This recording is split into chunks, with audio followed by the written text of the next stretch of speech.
Survival reactions is something a lot of people don't really think about, and it's something that people should know about, because what we do and what a lot of racers do, we have to defy survival reactions. Survival reactions, you explain it best, but basically it's doing exactly the opposite of what you're supposed to be doing. Your body goes, what you're doing now is no good, stop, and you try to stop it. For example, I've read racing books, and they say that if you get in a position where you're coming around a second gear turn and you're whacked open on the throttle and the back end starts to spin, the last thing that you want to do is shut the throttle off, because that's just going to upset the bike and put you into a high side. But that is the first thing that your brain tells you to do, when in reality it's the exact opposite of what you should be doing. I mean, you just close the throttle a little bit and stay smooth. Whacking it upsets the geometry of the bike way too much, and it does the same thing in a wheelie. When we bring our bike back and we get into a position where we're panicking, a survival reaction tells us to chop the throttle. Well, greed wants us to keep the wheelie up. So what's the first thing that we do after we chop the throttle? We whack the throttle open again. That's the last thing that we should be doing right here.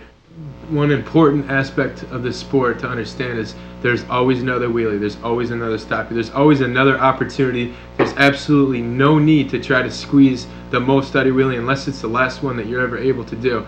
One thing you got to remember, and Matt always reminds me about this, Matt has a wakeboarding background, and basically he tells me, if motorcycle stunt riding was like wakeboarding, the tricks we'd be doing right now would be insane.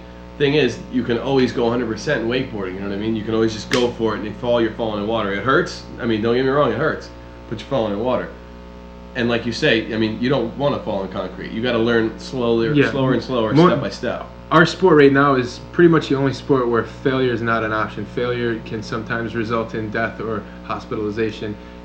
I don't want that. I know you don't want that. I've crashed my bike several times. I don't like to see people crash their bikes. It's the worst thing to overcome, flipping your bike and coming back. It's very hard to do. So to eliminate that, if I was to start over again, I would tell myself that throttle control is the most important thing that I need to understand. I don't need to be overzealous with the throttle here. I'm not looking to get an arm pump when I ride my bike.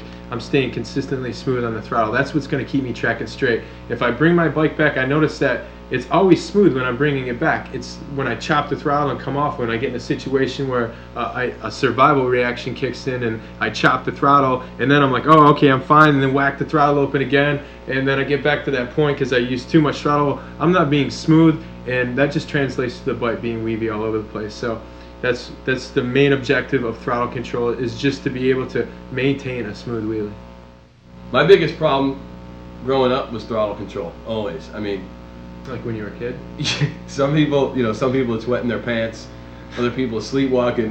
Me, it was throttle control. I had the biggest problem with. We all know, okay? Now, I know there's some of these people are out there in your family. May it be your dad, your mom, friends of yours. You ever drove a car with somebody, and you're chilling, and you're in the passenger seat, and the dude speeds up and slows down, and speeds up and slows down for no apparent reason. You think he's messing with you, but he's looking out the window like it's no big deal. Like it's just like that's the way it is.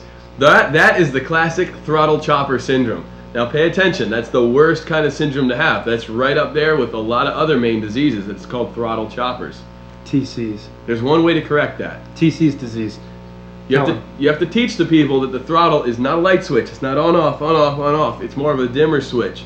You can give it a little more light, a little less light, a little more light. Whatever you feel your mood is, it's a dimmer switch. Just relax. It's like the dude, it's like he's got this problem, right? It's like you meet him and he's just, hi, you go to shake his hand and he's like this all the time. What's the problem, dude? It doesn't have to be on or off. Relax! Throttle control is something that is consistent throughout your whole life. It either exists or it doesn't exist. Driving, are you going to be that guy who hits the throttle, you're off the throttle, on the throttle, off the throttle? We've all ridden with that guy. And I sure